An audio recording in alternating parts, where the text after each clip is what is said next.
भगवान बुद्ध अपने शिष्यों समेत परिव्रजा पर जा रहे थे। रास्ते में एक शिष्य ने पूछा, हम लोगों के साथ सदा सद्भाव भरा व्यवहार करते हैं पर बदले में हमें उपेक्षा ही मिलती है भंते, इसका क्या कारण है? तथागत ने कुछ उत्तर न दिया। यात्रा आगे बढ़ती रही। मध्याह्न हो गया और प्यास लगी।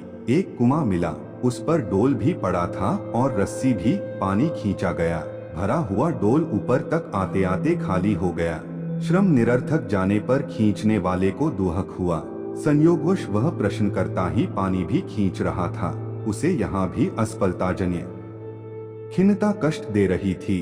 भगवान बुद्ध ने कहा, तात इस डोल में छेद है, सो कुआं, रस्सी, श्रम आदि सब साधन होने पर भी पानी छेदों में होकर बह जाता है और तृप्ति लाभ से वंचित होना पड़ता है।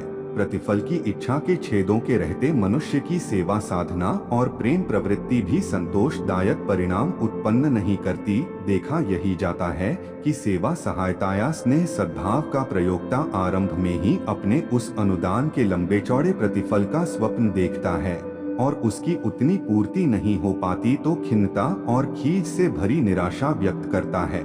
आशा के अनुरूप दूसरों की प्रशंसा या प्रतिदान मिलने की आकांक्षा लेकर उदारता या आत्मीयता बरती जाए तो उसे छेद वाले डोल की तरह ही समझना चाहिए, जिसका अभीष्ट परिणाम मिल सकना कठिन है। व्यवहार और प्रेम के अंतर को समझ लेना आवश्यक है।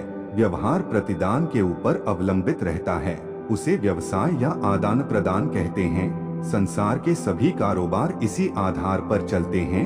मजदूर काम करता है, मालिक उसका पारिश्रमिक चुकाता है। आज घर आने पर मित्र को चाय पिलाई, कल उसके घर जाने पर हम चाय की अपेक्षा कर सकते हैं।